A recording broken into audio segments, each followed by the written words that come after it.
ॐ नमो भगवते वासुदेवाय। ॐ नमो भगवते वासुदेवाय। ॐ नमो भगवते वासुदेवाय। नारायणं नमस्कृत्य नरं चैव नरोत्तमं देवीं सरस्वतीं व्यासं ततो जयमुदीरयेत्। नष्टप्रायेष्वभद्रेषु नित्यं भागवत सेवया भगवत्युत्तमश्लोके भक्तिर्भवति नैष्ठिकी। श्रीमद्भागवत महापुराण की जय। श्रील प्रभुपाद की जय। तो पिछले सत्र में, पिछले मंत्र में हमने श्रवण किया कि किस प्रकार से ऊपर नीचे भ्रमण करते हुए जो सबसे श्रेष्ठ पदार्थ है अभी तक मिला नहीं है, उसे जो है हमें प्राप्त करने का प्रयास करना चाहिए। तस्यैव हेतोः प्रयतेत कोविदो न लभ्यते यद् भ्रमताम्युपर्यथः तल्लभ्यते दुःखवदन्यतः सुखं कालेन सर्वत्र गभीररंहसा। अर्थात जो व्यक्ति वास्तव में बुद्धिमान होता है, वास्तव में बुद्धिमान ही नहीं, वास्तव में बुद्धिमान और तत्व ज्ञान में रुचि रखने वाले हैं, उन्हें चाहिए कि वो उस सार्थक अंत के लिए ही प्रयत्न करें जो उच्चतम लोक ब्रह्मलोक से लेकर निम्नतम लोक पाताल तक विचरण करने से भी प्राप्त नहीं हुआ है। तो हम लोग कहेंगे यार संसार में एंजॉय करने के लिए आए हैं, एंजॉय तो कर ही सकते हैं ना। बोले वो तो तुम्हें कुत्ते बिल्ली गधे को भी मिल जाता है। इंद्रिय भोग से प्राप्त होने वाले सुख की बात है। इंद्रियां आंख है, कान है, जीभ है, स्पर्श इंद्रिय है, शब्द स्पर्श रूप रसगंध विषय है, बस कुछ नहीं है इसके अलावा। ये सब तो अपने आप प्राप्त होता है, हर एक को प्राप्त होता है। इसकी तो दिमाग में रखो ही मत, मनुष्य शरीर मिलने जैसे ही भूल जाओ। फिर ये तो अपने आप आएगा। आंख खोलेगी कुछ ना कुछ रूप आएगा, प्रारब्धवश जो भी आ रहा है, ठीक है। कान में किसी की मीठी बात सुनने को मिलेगी, किसी की कड़वी, प्रारब्धवश तो होना ही होना है, क्या करना है उसमें। ऐसे ही सब मिलेगा। प्रयत्न करना नहीं है इसके लिए, लेकिन इसी के लिए आदमी गधे की तरह खटता है। इससे बड़ा गधागिरी कोई नहीं हो सकती। इसको कैसे बोलें और क्या कहें। स्वतः प्राप्त होता है जो शब्द स्पर्श रूप रसगंध हमें बॉडी मिली है, उसके विषय सामने पड़े मिलेंगे जब जो प्रारब्ध होगा, उसके लिए हम मरे जा रहे हैं। ये तो महामूर्खता है। इसमें बुद्धिमान काम नहीं करता। वास्तव में जो बुद्धिमान है, जो बुद्धिमान है वो लग सकता है इसको और अच्छे से भोगने के लिए व्यवस्था कर सकता है, लेकिन वास्तव में बुद्धिमान नहीं है। वास्तव में बुद्धिमान कब होगा? जब इन सब से ऊपर उठ करके हायर टेस्ट में जाएगा। हम्म।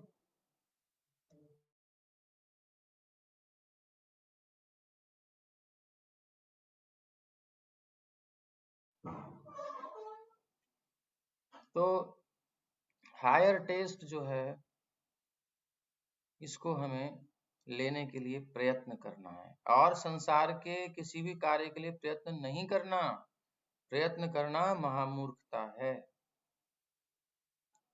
समझ में आ गई इतनी बात? जिसको वो आगे चल सकता है, नहीं तो यहीं अटका रहेगा। तो न वै जनो जातु कथञ्चनाव्रजेन् मुकुन्द सेव्यन्यवदङ्ग संसृतिम् स्मरन् मुकुन्दाङ्घ्र्युपगूहनं पुनर्विहातुमिच्छेन्नरसग्रहो जनः, या फिर रसग्रहो यतः, जो भी ले। कथंचनाव्रजे, क्या बात है, बहुत सुंदर।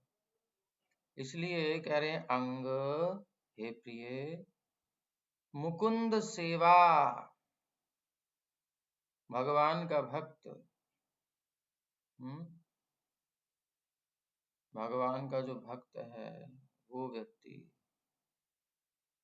मुकुंद सेवी, जनः मुकुंद सेवी जो जन है, अन्वयत अन्य व्यक्तियों की तरह, जातु कथंचन कभी भी किसी भी तरह संस्कृतिम उपगूहनम न, भौतिक संसार में घूमते हुए वही निश्चय ही कभी भी नहीं आव्रजित आता है। रसग्रह जनः क्यों क्यों नहीं आता है? क्योंकि उसने रसास्वाद कर लिया है, हायर टेस्ट लिया है एक बार। तो मुकुंद अंघ्रि भगवान के चरण कमलों का पुनः स्मरण, फिर से स्मरण करता है। जिसने एक बार बढ़िया स्वाद चख लिया है वो उसी को याद करता है, यार वो तो अलग ही बात थी। ऐसा होता है कि नहीं? संसार में बहुत सारे रसों को हमने भोगा है, लेकिन जो सबसे अच्छा लगा है माइंड में, जो चिपका है, यार वो तो कुछ अलग ही बात थी, वो तो अलग ही खाने को मिला था, अलग ही दृष्टिकोण थी, अलग ही दृश्य था, क्या बात था। ऐसे उन्हें त्यागने की इच्छा कभी नहीं करता, तो वो तो स्वभाव है जीव का। लेकिन संसार के रसों में एक के बाद एक के बाद एक चलता है, बट जब उसे आध्यात्मिक रस मिलता है तो फिर वो उसे नहीं छोड़ना चाहता, कभी भी नहीं छोड़ना चाहता। यही स्वरूप है। हे प्रिय व्यास, यद्यपि भगवान कृष्ण का भक्त भी कभी कभी किसी न किसी कारण से नीचे गिर जाता है, मतलब संसार का सुख लेने के लिए वो प्रयास नहीं कर रहा, लेकिन विषय भोग उसके पीछे आते हैं, उसका प्रारब्ध है या फिर उससे जो भी है। अगर अपराध भी हो गया तो भी नीचे गिरेगा उन्हीं खड्डे में जाकर के, वही सड़े गले रसों में, जो कि संसार के लिए बहुत बड़े हैं। सब कुछ मिलेगा उसे गिरने पर, उसके पीछे जाना तो महामूर्खता है। जो गिरने पर मिल रहा है तो उस जहां से गिरने पर मिल रहा है उसके लिए प्रयास करना है ना। तो लेकिन वो गिरता है, उसे दूसरों की तरह भव चक्र में नहीं आना पड़ता, क्योंकि जिस व्यक्ति ने भगवान के चरण कमलों का आस्वादन एक बार भी कर लिया है, वो उस आनंद को पुनः पुनः स्मरण करने के अतिरिक्त और कुछ कर ही नहीं सकता। क्योंकि ऐसा रस है, उसको पीने के बाद फिर संसार का रस सामने आने के बाद भी बदबू आएगी। अभी मीठी नहीं लग रहे हैं राम जी, कृष्ण जी, तभी संसार का रस मीठा लग रहा है। ये प्रमाण है। हम कहते हैं कि हमें रस नहीं आ रहा है प्रभुपाद की बुक्स में, कुछ लोग कहते हैं आनंद नहीं है इसमें, वो चीजें नहीं है, इतना सिद्धांत है, you are not this body बहुत ज्यादा है। हम रस लेना चाहते हैं प्रभु जी, तो हम दूसरे दूसरे ग्रंथ पढ़ते हैं। तो अगर आप रस ले रहे हो और अभी बेसिक ही क्लियर नहीं है, तो आप रस नहीं पी रहे हो। वो कौन सा रस है? वो जो संसार का रस है वही अंदर घुटता है और कुछ नहीं होता है। चाहे कोई सा भी उठा करके ग्रंथ पढ़ लो, बेसिक क्लियर नहीं किया, अनुभव नहीं किया, भौतिक रस पियोगे, वही संसार का कुत्सित रस पियोगे, अंदर वही चलेगा। जब हम गोपियों और श्याम सुंदर का विहार जब हम कहीं पढ़ेंगे, तो मन में क्या कल्पना आएगी? जो हमने संसार में क्रीड़ाएं की हैं, जो क्रिए हैं क्रीड़ाएं संसार में, वही तो स्मरण आएंगी। उनके अच्छे पल याद आएंगे, उसी से रिलेट करेंगे कि वो भी कुछ ऐसा ही होगा। होगा? अरे अनुभव नहीं हुआ तुम्हें अभी, तो रस क्या पी रहे हो? फिर तुम जहर पी रहे हो।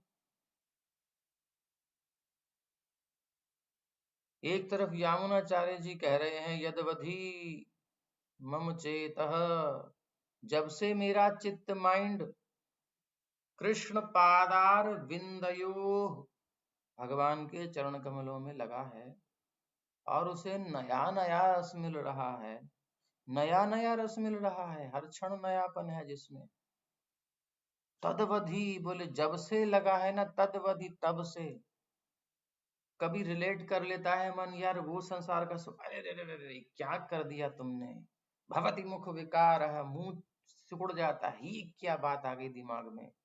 सुष्ठु निष्ठी वनम चा, थूकने का मन करता है उस पे, थूकते ही है, थूक ही देते हैं। जो हायर टेस्ट है संसार के लिए, जिसमें दुनिया पागल हो रही है, वहां पहुंचने के बाद थूक रहा है उसके ऊपर, मुंह सिकुड़ रहा है उसका। जैसे कि किसी का एकदम से टॉयलेट निकल गया रूम के अंदर, बड़ा वेल फर्निश्ड रूम है, फ्रेग्रेंस है, सुंदर चल रहा है, और उसका पेट गड़बड़ हुआ, प्रेशर रोका नहीं, पर्र करके निकाल दिया सारे कमरे में उसने। "ऐ तुम्हारी क्या कर दिया ये तुमने, सब सड़ा दिया"। सब भाग जाएंगे वहां पे। ऐसे ही ये संसार का सुख जो बड़ा अच्छा लगता है, सुअर को जैसे मल अच्छा लगता है, ऐसे हम लोगों को वो सुख relish करते हैं। तो हायर टेस्ट रहेगा तो ये नहीं रहेगा, ये है तो हायर नहीं है, क्लियर है, आचार्यों ने अनुभव किया है, और उनके इस अनुभव को क्रॉस करके हम महारसिक बनते हैं, और प्रभुपाद जी की बेसिक चीजों को क्लियर ना करके और कहते हैं हम रस पिएंगे। तो रस की जगह आप क्या पी रहे हैं वो लोग वो खुद ही समझें।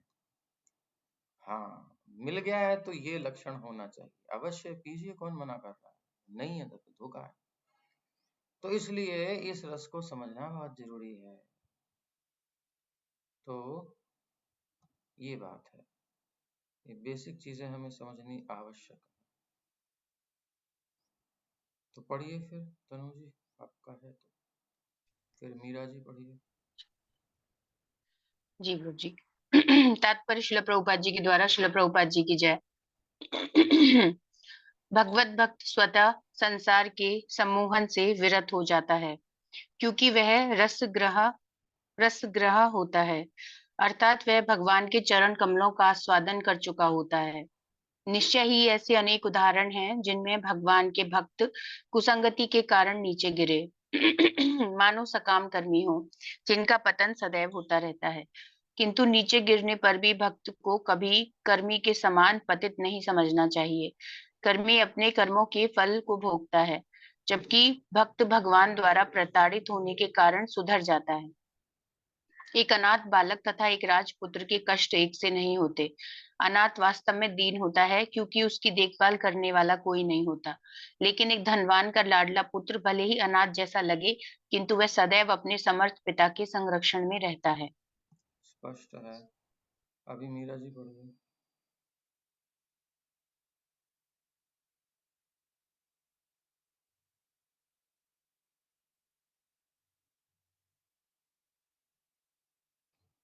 मीरा तनु जी भी पढ़िए।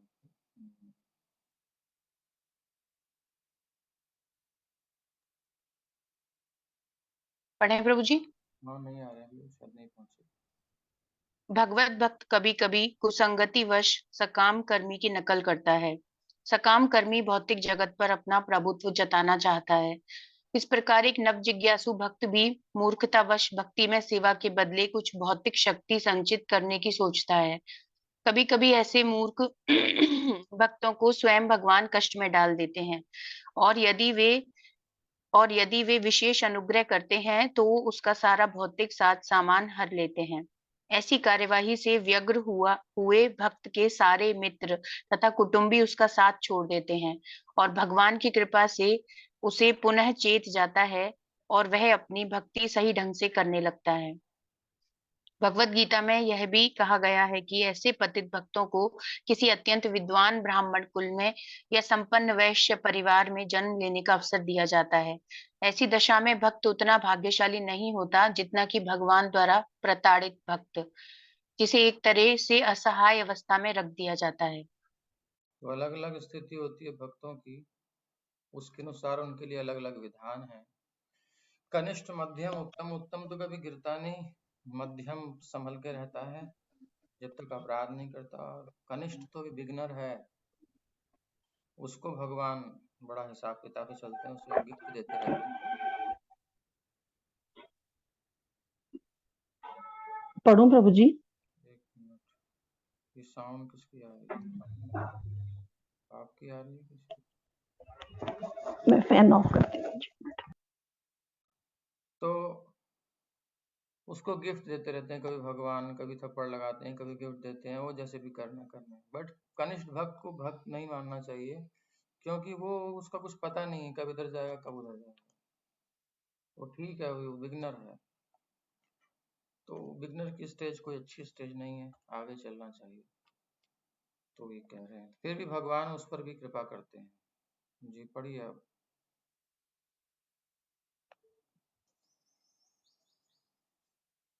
हरे कृष्णा।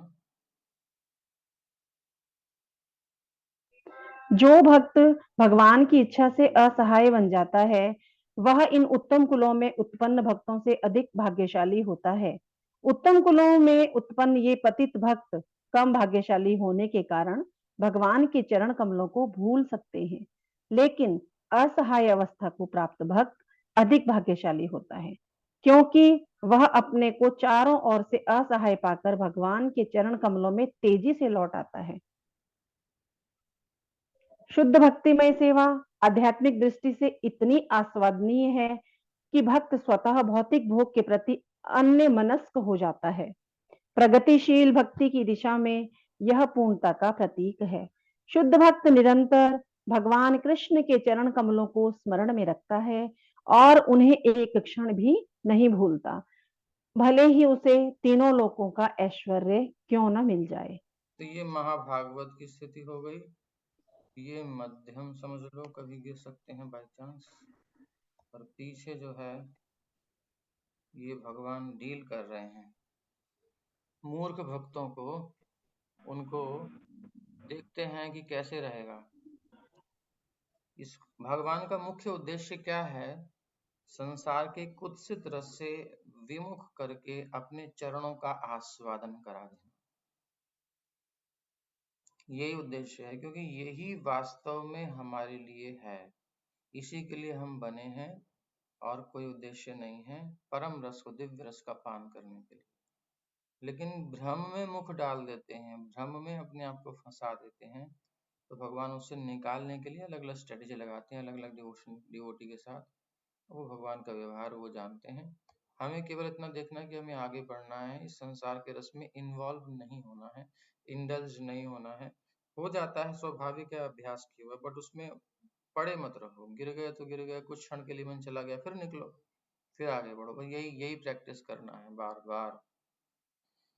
और क्लियर होना चाहिए कि ये संसार का रस कुत्सित रस है, ये त्याज्य है।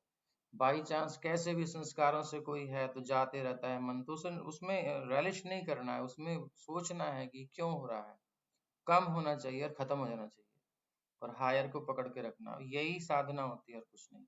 रस्साकशी होती है, दो साइड में टीम होती है, इधर खींचती है, यही चल रहा है हमारा। कभी संसार का रस खींचता है हमें, कभी हम कृष्ण की ओर अपने आप को समर्पित करते हैं तो कृष्ण का रस थोड़ा खींचता है हमें।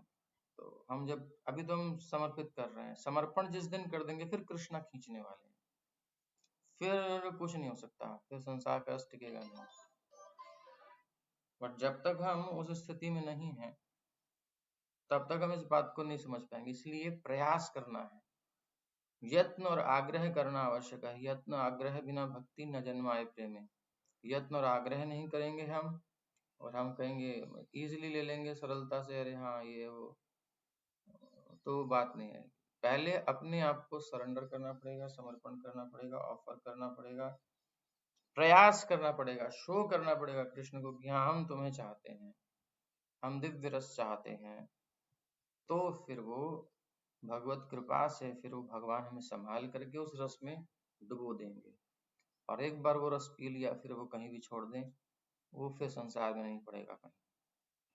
तो ये है, इदं हि विश्वं भगवानिवेतरो यतो जगत्स्थाननिरोधसंभवाः तद्धि स्वयं वेद भवांस्तथापि ते प्रादेशमात्रं भवतः प्रदर्शितम्। पूर्ण पुरुषोत्तम भगवान स्वयं विश्व रूप है तथा उससे निर्लिप्त भी है। भगवान से संसार प्रकट हुआ है मगर भगवान अलग भी है। उन्हीं से दृश्य जगत उत्पन्न हुआ है, उन्हीं पर टिका है और संहार के बाद उन्हीं में प्रवेश करता है। तुम इस सबके विषय में जानते हो, मैंने तो केवल सारांश भर दिया है, प्रस्तुत किया है। तो एक्चुअली कृष्ण के सिवा कुछ है ही नहीं, श्री हरि के सिवा कुछ है ही नहीं, इसी को समझना है हमें। तो जो भी संसार है वो भगवान की शक्ति है, हमें शक्ति से शक्तिमान तक पहुंचना है। इन्फीरियर हमारे दृष्टिकोण से है, सुपीरियर भगवान के दृष्टिकोण से है। तो अपना एंगल छोड़ के अब कृष्ण के एंगल से हमें देखना है संसार। बड़ा सुंदर सूत्र है। भगवान की शक्ति एक है लेकिन दो प्रकार की दिखती है। कृष्णा देखते हैं तो सुपीरियर है, बट अपन देखते हैं तो इंफीरियर है। संसार भौतिक दिखाई दे रहा है, तो अपन को अपना विजन चेंज करना है। डायरेक्ट नहीं देखना है, कृष्ण के एंगल से देखना है, कृष्ण के दृष्टिकोण से देखना है। अर्थात ये जगत श्री कृष्ण अपने लिए बनाए हैं, अपने एंजॉय के लिए। तो हमें भी उन्होंने अपने एंजॉय के लिए बनाया है और हम उनसे अलग नहीं है सेम टाइम। तो हम जब उनके एंगल से देखेंगे कि एक्चुअली उनके लिए है और मुझे उनके लिए अवेलेबल कराना है, उनके लिए सब कुछ अर्पित करना है, देन ये सब स्पिरिचुअल हो जाएगा हमारे लिए, कुछ भौतिक नहीं है। कॉन्शियसनेस चेंज, दुनिया चेंज, क्योंकि ऑलरेडी है वो स्पिरिचुअल। बट हमारे को बाहर का दृश्य साफ नहीं दिख रहा क्योंकि मेरी आंखों में कुछ प्रॉब्लम है। बट जैसी आंख का उपचार होगा सब साफ दिखेगा, कोई समस्या नहीं। धुंधली कब दिखती है? जब आंख ठीक नहीं होती है। वस्तु तो वस्तु होती है। तो ऐसे कृष्ण की सृष्टि है, वो हमारे एंगल से भौतिक हो रही है, ये स्पष्ट बात है। हम उसको प्रभुपाद जी गीता में भी और भागवत में कई जगह कहे हैं कि एक्चुअली ये हमारी इसमें जब गीता में एक श्लोक आता है भगवान का धाम का, ये प्रतिबिंब है। न रूपमस्य तथोह लभ्यते। प्रभुपाद जी वहाँ कहते हैं कि जैसे आकाश में उसमें धरती पर वृक्ष खड़ा है, उसका प्रतिबिंब जल में पड़ता है, उल्टा है। तो ऐसे ही वो जल जो है वो हमारा माइंड है, हमारा वो ब्रेन, वो हमारी बुद्धि, वो हमारी सोच, हमारा वो इंटरनल, उसमें ये वृक्ष छाया दिखाई दे रही है तो कृष्णा के लिए, बट उसमें ये ऐसा हो रहा है कि ये मेरे लिए है। बस यही है, उसको प्यूरिफाई कर देना है, उसे कृष्ण के प्रति अर्पित कर देना है और काम बन गया। ठीक है, पढ़िए। शुद्ध भक्त के लिए मुकुंद भगवान श्री कृष्ण संबंधी धारणा सगुण तथा निर्गुण दोनों ही होती है। व्यक्तित्व विहीन विश्व स्थिति भी मुकुंद है, क्योंकि यह मुकुंद की शक्ति का ही प्राकट्य है। उदाहरणार्थ, वृक्ष अपने में पूर्ण इकाई है, लेकिन पत्तियां तथा शाखाएं वृक्ष से प्रकट हुए अंश अंग स्वरूप हैं। वृक्ष की पत्तियां तथा शाखाएं भी वृक्ष हैं, लेकिन वृक्ष स्वयं ना तो पत्तियां हैं ना शाखाएं हैं।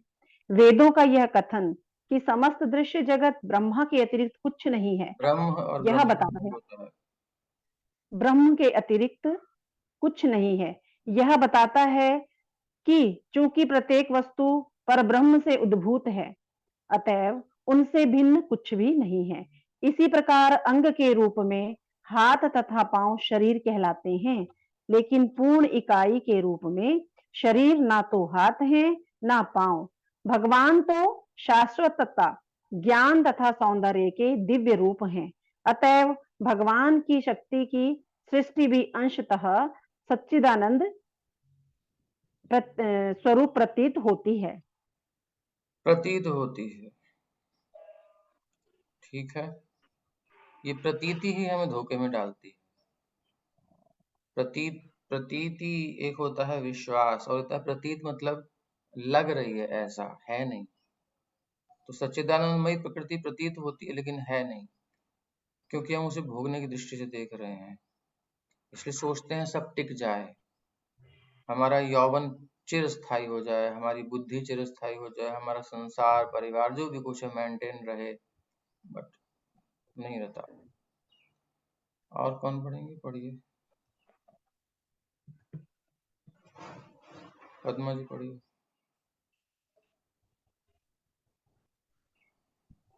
हरे कृष्णा प्रभु जी, दंडवत प्रणाम प्रभु जी।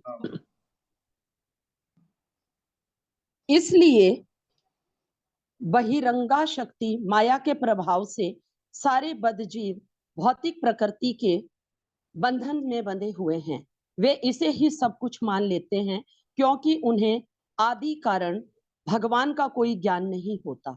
ना ही उन्हें इसका पता रहता है कि शरीर के अंगों को यदि संपूर्ण शरीर से विलग कर दिया जाए तो हाथ या पांव वही हाथ पांव नहीं रह जाते जैसे कि वे शरीर से संयुक्त होने पर थे।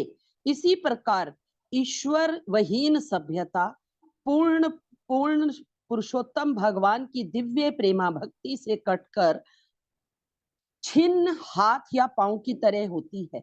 ऐसे अंग हाथ तथा पांव जैसे भले ही लगे, लेकिन उनमें वह क्षमता नहीं रह जाती। भगवत भक्त शील व्यासदेव इसे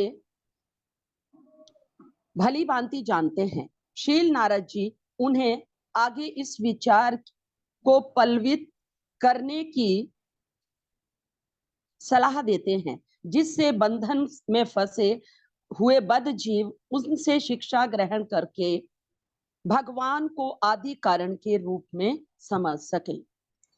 तो यहाँ पर स्पष्ट बताया गया कि हम जिस रूप में देख रहे हैं उस रूप में ना देखकर अपना विजन चेंज करना है। जैसे हाथ है, प्रभु उदाहरण दे रहे हैं, हाथ शरीर में जुड़ा है, तो जो हाथ जिस रूप में हम फील कर रहे हैं, जो ये काम कर रहा है, शरीर से अलग कर दोगे तो क्या हाथ देखने में तो लगेगा कि हाथ है, बट वो हाथ होना ना होना किसी काम का है। वो इंडिविजुअल कुछ नहीं कर सकता, बॉडी की सहायता भी नहीं कर सकता, अपना भी कुछ नहीं कर सकता। शरीर से जुड़ा था, तो पूरा बॉडी, मान लो इस हाथ में कुछ ऐसी बात हो तो हम इस हाथ से कर लेते हैं ना, खुद नहीं कर पा रहा बट दूसरी हेल्प तो मिल रही है।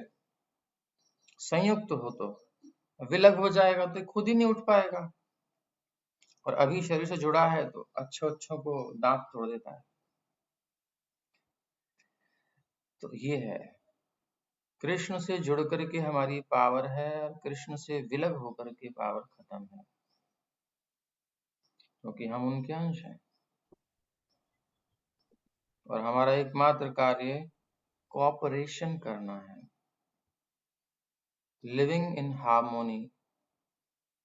ईशावास्यम इदम सर्वम यत्किंच जगत्यान जगत तेन त्यक्तेन भुंजीता। ऑफर्ड हम लेते हैं, माँ गृधा कस्य सुद्धनम। जो हमारा अधिकार है, भगवान ने जो सेवा दी है, जो योग्यता दी है, उतना भगवान को ऑफर करें, उसके बाद हमें सुख मिलेगा उससे। और हम पर्सनली भोग करना चाहेंगे तो संभव नहीं है। एक भ्रम हो जाएगा कि हम सुखी हैं, वो माया है, हो नहीं सकते। तनु जी।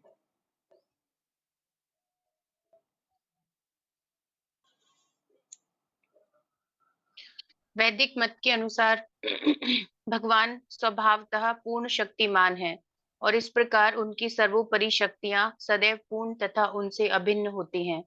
आध्यात्मिक तथा भौतिक आकाश एवं इन दोनों की सामग्रियां भगवान की अंतरंगा एवं बहिरंगा शक्तियों का प्राकट्य हैं। बहिरंगा शक्ति अपेक्षतया निकृष्ट है और अंतरंगा शक्ति श्रेष्ठ है। श्रेष्ठ शक्ति परा जीवनी शक्ति है, अतएव यह पूर्ण रूप से अभिन्न है। लेकिन बहिरंगा शक्ति निष्क्रिय होने के कारण अंशतः अभिन्न है। किंतु ये दोनों ही शक्तियां ना तो समस्त शक्तियों के जनक भगवान के समान हैं, ना उनसे बढ़कर हैं। ऐसी शक्तियां सदैव उनके अधीन होती हैं। जिस प्रकार की विद्युत शक्ति, चाहे वह कितनी ही तेजोमय क्यों ना हो, सदैव इंजीनियर के नियंत्रण में रहती है। तो ये है, भगवान की मनुष्य शक्ति भगवान के नियंत्रण में रहती है। ठीक है। मनुष्य तथा अन्य सभी प्राणी उन्हीं भगवान की अंतरंगा शक्तियों से उत्पन्न है। इस प्रकार जीव भी भगवान से अभिन्न है, किंतु वह कभी भी ना तो भगवान के तुल्य है और ना उनसे श्रेष्ठ। भगवान तथा सारे जीव व्यष्टि व्यक्ति हैं। भौतिक शक्तियों की व्यष्टि मतलब इंडिविजुअल, इंडिविजुअल, सबका अलग अलग है। भौतिक शक्तियों के द्वारा जीव भी कुछ ना कुछ सृजन करते रहते हैं, किंतु उनकी कोई भी सृष्टि ना तो भगवान की सृष्टियों के समान होती है, ना उनसे बढ़कर। मनुष्य एक छोटा सा खिलौना जैसा स्पुतनिक स्पुतनिक बनाकर बाह्य आकाश में प्रक्षेपित सैटेलाइट या कुछ ऐसा बनाकर प्रक्षेपित कर सकता है, किंतु इसका अर्थ यह नहीं होता कि वह पृथ्वी या चंद्रमा जैसे ग्रह बनाकर भगवान की भांति उसे वायु में तैरा सकता है। अल्पज्ञ लोग अपने को भगवान के समान बताते हैं, लेकिन वे कभी भी भगवान के तुल्य नहीं हो सकते और ना कभी होंगे। स्पष्ट कर दिया। आगे मीरा जी। मनुष्य पूर्ण सिद्धि प्राप्त करने के बाद भगवान के गुणों का एक बहुत बड़ा प्रतिशत 78% प्राप्त कर सकता है, तो भी भगवान से आगे बढ़ पाना या उनके तुल्य हो पाना असंभव है। कैसे है केवल 78%? चाहे मनुष्य कितने भी 78% प्रगति कर ले, 78% क्या है? भगवान के गुणों का एक बहुत बड़ा प्रतिशत मतलब प्राप्त कर ले, अगर जो इंसान कितना भी तरक्की कर ले, कैलकुलेट ज्यादा प्रतिशत है प्रभु जी, ये भगवान के गुणों का बहुत अधिक। अगर ये बताइए 64 को 50 से डिवाइड करें तो कितना होगा?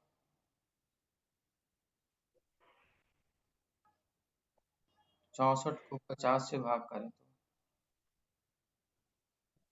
तो मैथमेटिशियन कोई बहुत है? बहुत कम रहेगा प्रभु जी, नहीं, भगवान तो 64। पहले बताइए 64 को 50 से भाग करेंगे तो कितना होगा? प्रभु जी 0.13 के करीब आएगा। 50 को 64 से भाग करेंगे तो 64 को 50 से भाग करेंगे तो 64 को अगर 50 से करेंगे तो 1.3 आएगा, और 50 को 64 से करेंगे सर 0.13 के करीब हो जाएगा। ये कैसे गणित कैसी है?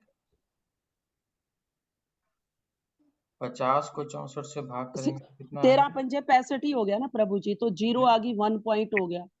50 को 64 से भाग करेंगे तो फिर तो प्रभु जी 50 को अगर 64 से करेंगे ना तो पॉइंट में आ जाएगा, पॉइंट कितना? पहले आएगा, हाँ, 0.1413 7.7 पॉइंट 0.78 आएगा, जी प्रभु जी, 0.7। 78125 तो लगभग 0.78 हो गया ना, तो ये जी 78% हो गया, नहीं हो गया? हाँ जी प्रभु जी, उसने उसको प्रतिशत में कन्वर्जन ले ली ना, तो 0.78 को डिवाइड कहने का किया। अभिप्राय भगवान के अंदर 64 गुण प्रोमिनेंट मुख्य हैं और जीव के अंदर 50% मैक्सिमम आ सकते हैं, और वो भी हम्म बहुत अल्प मात्रा में। तो कभी भी कृष्ण नहीं बन सकता जीव, नर कभी नारायण, जीव कभी शिव नहीं बन सकता। वो जो बोलने वाले हैं बोलते रहे, ये एक मैथमेटिक पूरी प्रभुपाद दे दिए हैं। चलिए पढ़िए आगे। केवल रुग्ण दशा में ही मूर्ख व्यक्ति भगवान से एक होने का दावा कर सकता है, और इस तरह वह माया द्वारा भ्रमित होता रहता है। अतएव भ्रमित जीव को भगवान की श्रेष्ठता स्वीकार करनी चाहिए और उनकी प्रेममय सेवा करने के लिए तैयार रहना चाहिए। हाँ, जीवों की उत्पत्ति यही तैयारी करनी है, दुनिया भर की तैयारियों का कोई मतलब नहीं है। श्रेष्ठता स्वीकार करना, हम नहीं स्वीकार करते ना, हम खुद को श्रेष्ठ मानते हैं। हम अपने मन से चलते हैं, अपने ऊपर विश्वास रखते हैं, मैं ही सब कुछ हूँ, मैं जो चाहूँ वो करूँ, क्यों किसी को सुनूं, मैं तो अपने मन से चलूंगा। तो ये श्रेष्ठता किसकी है? अथॉरिटी की या भगवान की या गुरुजनों की परंपरा की, प्रभुपाद की नहीं है। किसकी है? मेरी श्रेष्ठता है। ये डिजीज है हम लोगों की सबकी जो संसार में होते हैं, और ये स्वीकार करनी पड़ेगी कि भगवान की श्रेष्ठता है, मेरी नहीं है, हम भ्रमित हैं। और फिर प्रेममय सेवा करने के लिए तैयार रहना चाहिए, इतना ही काम करना है। सारे वैदिक स्क्रिप्चर का इतना ही एसेंस है। ये डिजीज है, इसको दूर करके भगवान की श्रेष्ठता स्वीकार करो और उनकी सेवा में लग जाओ, बस हैप्पीनेस साथ ही साथ चलेगी। जीवों की उत्पत्ति ही इसलिए हुई है। इसके बिना विश्व में किसी प्रकार की शांति या सौहार्द नहीं आ सकता। श्रील नारद श्रील व्यासदेव जी को भागवत में इस विचार को विस्तार देने का उपदेश देते हैं। भगवत गीता में भी इसी विचार की व्याख्या की गई है कि भगवान के चरण कमलों में पूर्ण रूप से समर्पित हो जाओ। पूर्ण मानव का यही एकमात्र कार्य है। अब यहाँ कलम तोड़ दी प्रभुपाद जी ने, तो आगे लिखेंगे नहीं, आज आगे नहीं पढ़ेंगे। इसमें कोई संशय है तो बताओ, बस यही है। अगर आपने आज तक कुछ सुना समझा नहीं हुआ, ये वाला जो पेज आपके सामने खुला हुआ है, बस प्रभुपाद जी ने इसमें दे दिया सब। इसको अच्छे से समझ लिया और चल दिया तो आप सफल जीवन मुक्त हो गए, कुछ नहीं बचा, फिर हो गया। ये है प्रभुपाद जी की राइटिंग। सारे वैदिक साहित्य को, एसेंस को आपको ऐसे कई बार आप देखा होगा प्रभुपाद जी ने दे रखा है। ऐसी प्यारी प्यारी डेफिनेशंस हैं, क्लियर कट है फिलॉसफी। कम से कम उतना क्लियर होने के बाद फिर इसी में रस मिलेगा आपको, इससे पहले रस नहीं मिलेगा। ये क्या है? ढक्कन है। शहद की शीशी देखने में कांच में शहद दिख सकता है, लेकिन बाहर से चाटोगे ना, यार मेरे को टाइम नहीं कि मैं ढक्कन खोलूं, मैं तो शहद खा जाऊंगा मैं। हाँ, शीशी चाट सकते हो लेकिन शहद का रस नहीं मिलेगा। शहद फील होगा कि शहद ही तो है, हिलेगा भी आप देखोगे और चाटोगे भी, लेकिन उसमें एक बूंद भी आपको नहीं मिलने वाली। थोड़ी स्मेल आ सकती क्योंकि इसमें डाला था, या थोड़ा सा इधर डालते समय कुछ हुआ हो तो बाई चांस कहीं थोड़ी एक आध कण मिल जाए, ओ मिलना नहीं है कुछ। यही है, ढक्कन खोला नहीं आपने और रस पीने चल दिए, कुछ नहीं मिलना, कख नहीं मिलना तुम्हें। केवल रुग्ण दशा में मूर्ख व्यक्ति सोचता है कि भैया हम भोग लेंगे, अदरवाइज तो खत्म। और उसके नाम पर उसे क्या मिलता है? शहद के नाम पर उसे मिलती है शीशी, कांच मिलता है ना। और वो कांच क्या दिखाता है कि तू शहद चाट रहा है, धोखा देता है। ऐसे ही मिलती है माया। वो सोचता है हम भोग कर रहे हैं, पर भोगा न भुक्ता वयमेव भुक्ता, उल्टे हम ही भोग लिए जाते हैं। देखो, संसार का जो रस है या सुख है, और एक भगवत धाम में भगवान के साथ भक्तों का जो सुख है, एक में शोषण होता है, एक में पोषण होता है। संसार में जो सबसे बड़ा सुख माना जाता है स्त्री पुरुष का संग, उसमें धातुएं स्खलित होती हैं, जॉकुलेशन होता है, स्खलन होता है, पतन होता है, और उसमें पोषण होता है, आनंदाम्बुधि वर्धनम होता है। यहाँ आनंद घटता है, जो क्रेज होता है शुरू में, उसके बाद वो ठंडा हो जाता है और वहां बढ़ता जाता है। इसकी बिल्कुल स्पष्ट है। और हमारा आदत संसार के सुख को समझने का, ये बुद्धि वहीं तक जाती है, उसी से रिलेट कर पाती है, उसको समझ नहीं पाती। तो इसलिए थोड़ा पैरेलल दिखाई देता है, क्योंकि बॉडी भगवान ने हमें अपनी जैसी दे दी है। Man is image of the God. उन्होंने कबहू करी करुणा नर देही, करुणा करके भगवान ने मनुष्य शरीर दिया अपने जैसा, अपने गोलोक वृंदावन के भक्तों जैसा। थोड़ा सा ताकि तुम यहाँ तक आओ भैया, तुमको मैं अपना कॉपी करके दे रहा हूँ, तो अब तुम मेरे हो, मेरे पास आओ। बट हम उसको फिर पशुओं की भांति ले जाते हैं, तो फिर भगवान कहते छोड़ो छोड़ो, रहने दो, तुम्हें पसंद नहीं है, जाओ गधा कुत्ता बिल्ली सुअर जो भी बनना है। फिर नेक्स्ट चांस देते हैं, तो ऐसी चलती है।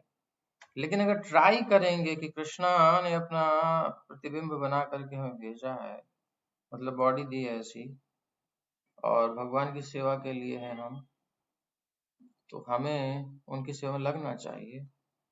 भ्रमित है हम श्रेष्ठ नहीं है, हमारे लिए नहीं है दुनिया, भगवान के लिए है, ये स्वीकार कर लेना चाहिए। तो अपनी इंद्र तृप्ति खत्म हो जाएगी। मन में जो एक लड्डू फूटते हैं हमारे, वो वाले संसार वाले लड्डू फूटने हो जाएंगे बंद। देन हम एंट्री करेंगे स्पिरिचुअल वर्ल्ड में, और प्रेममय सेवा करने के लिए तैयार रहना चाहिए। तैयारी क्या है?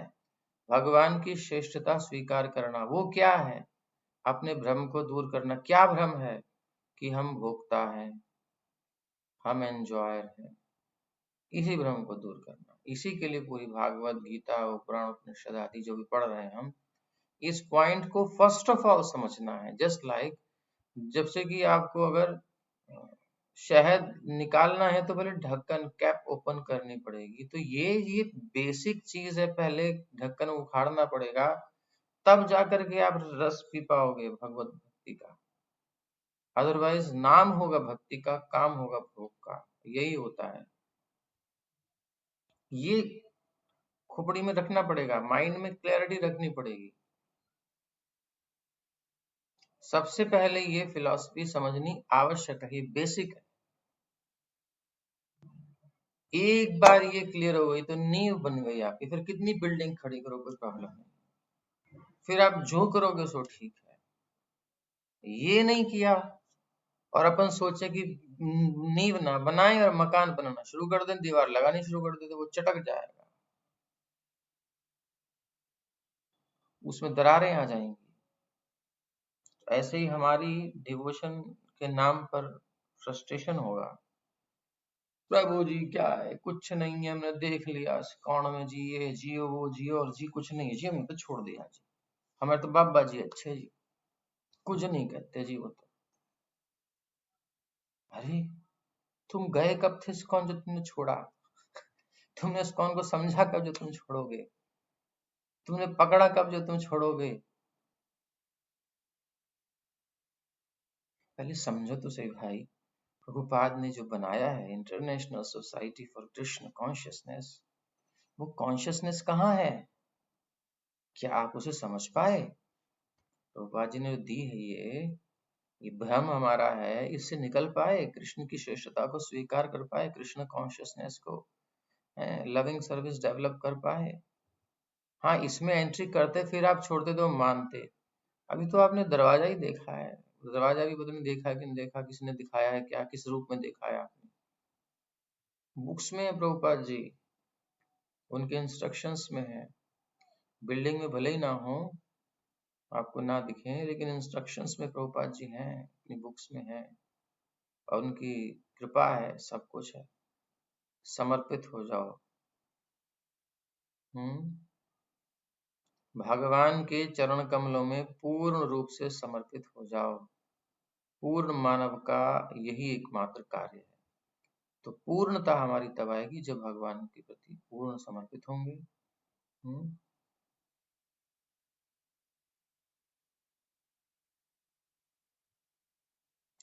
शीशी का ढक्कन खोलना का अर्थ है स्वयं को भोक्ता न मानना।